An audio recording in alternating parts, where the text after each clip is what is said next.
இந்த வீடியோ கொஞ்சம் ஸ்கிப் பண்ணாம பாருங்க. உன் மூளை நீ திரும்ப திரும்ப சொல்றது மட்டும் தான் நம்பும். நீ தினமும் உன் மூளை கூட என்ன பேசிட்டு இருக்க? என்னால் முடியாது, எனக்கு லக்கே இல்லை, என் வாழ்க்கை அவ்வளவுதான், இனிமே எல்லாமே இப்படிதான் தப்பான சிக்னலாக கொடுத்துட்டு இருக்க. உன் மூளைக்கு எது உண்மை எது போயின்லாம் பார்க்க தெரியாது. அது என்ன கேட்குதோ அதை அப்படியே நம்பும். திருப்பி திருப்பி சொன்னீங்கன்னா ரொம்ப ஆழமா நம்பும். நீ தோத்ததை பற்றியே பேசிட்டு இருந்தீங்கன்னா அதுவும் நீ தோக்க போறேன்னு ப்ரூவ் பண்ணிட்டே இருக்கும்.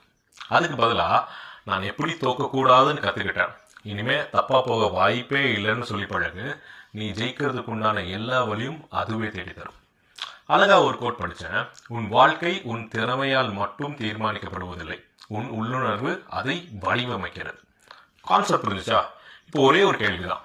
உன்னை தோக்க வைக்க நெகட்டிவா இருக்க போறியா, இல்ல ஜெயிக்கிறதுக்காக பாசிட்டிவா பேச பழக போறியா? எல்லாமே உன் வார்த்தையில மட்டும்தான் இருக்கு. Remember, your words create